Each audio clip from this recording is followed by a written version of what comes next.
नाज़रीन, मां आहियां कुर्बान बलोच।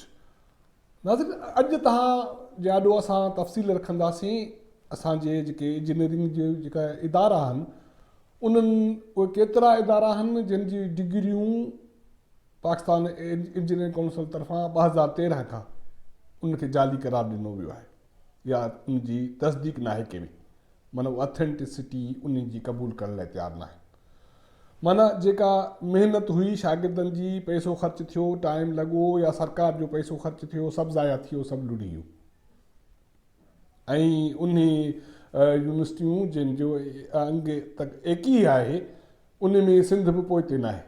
पंजाब वॾो सूबो आहे, उन में एक ई यूनिवर्सिटियूं आहिनि जिन जी जेका डिग्री आहे उहा या त ईअं सम्झो जाली आहे या उन जी तस्दीक न आहे कई वई। ऐं सिंध जे तालीमी इदारनि में जो अंग उन में जेके यूनिवर्सिटियूं आहिनि, इंजीनियरिंग यूनिवर्सिटी आहे या इंजीनियरिंग कॉलेज आहे, उन जो अंग 5 आहे ऐं उन में लाड़काणो पोइते न आहे, हमेशह जी आहे। एड्स हुजे, कैंसर हुजे, वबाई बीमारियूं हुजनि, तालीम हुजे, लाड़काणो किथे बि कंहिं बि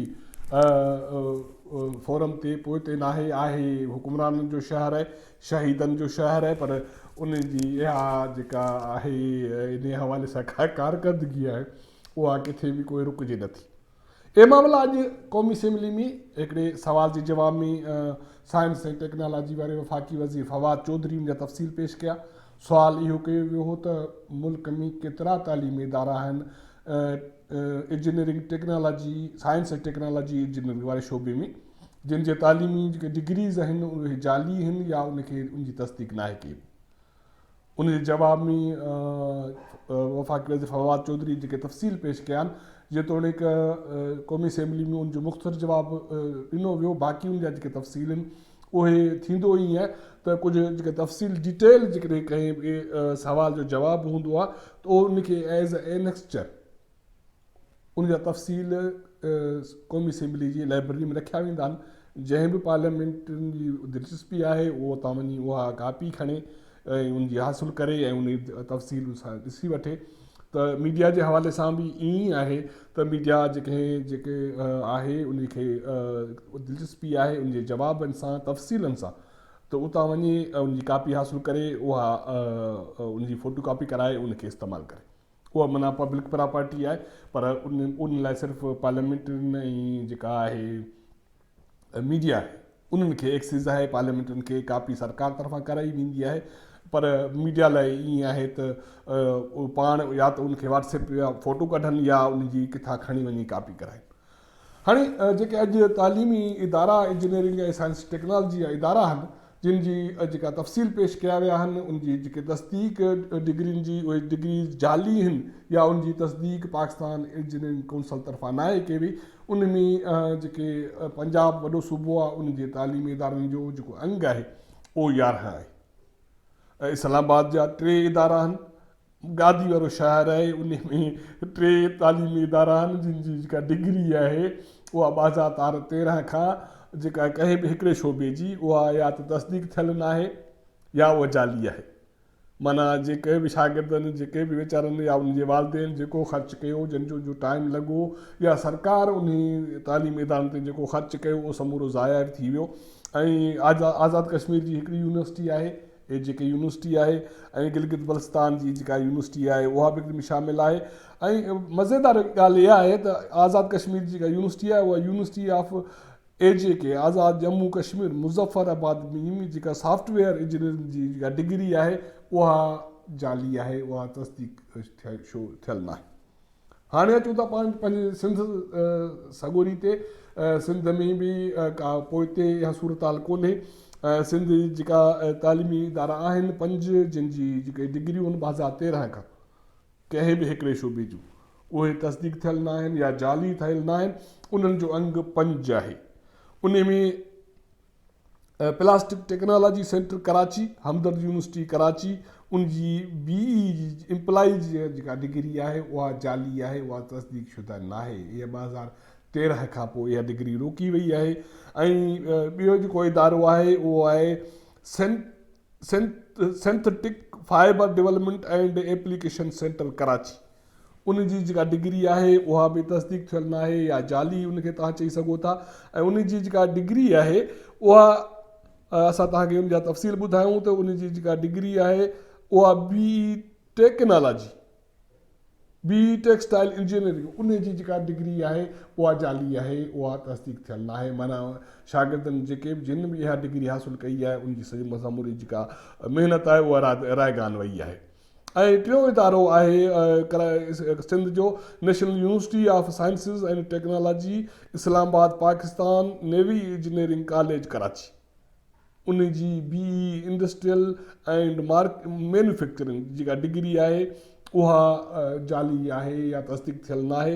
इहो प्रोग्राम 2016 खां पोइ उनखे बंदि कयो वियो। हाणे उन खां पोइ उनजी डिग्रियूं जारी नथियूं थियनि, पर अॻु में जेके बि जारी थियूं हुयूं उहे सभु माना जाली थी वियूं। उन खां पोइ चोथों इदारो आहे institute of business management Karachi.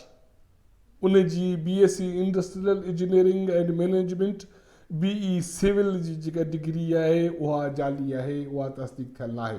माना जंहिं वटि बि इहा डिग्री आहे उनजी का बि हैसियत न आहे। सम्झो हिकिड़ो कागज़ जो पनो आहे ऐं पाण पहिरियां बि ज़िक्र करे चुका आहियूं त उन्हनि जे जेके वालिदेन ख़र्चु कयो या शागिर्दनि जो जेको टाइम वियो उहो हाणे उन जी का बि हैसियत न आहे, उहो सॼो समूरो ज़ाया वियो।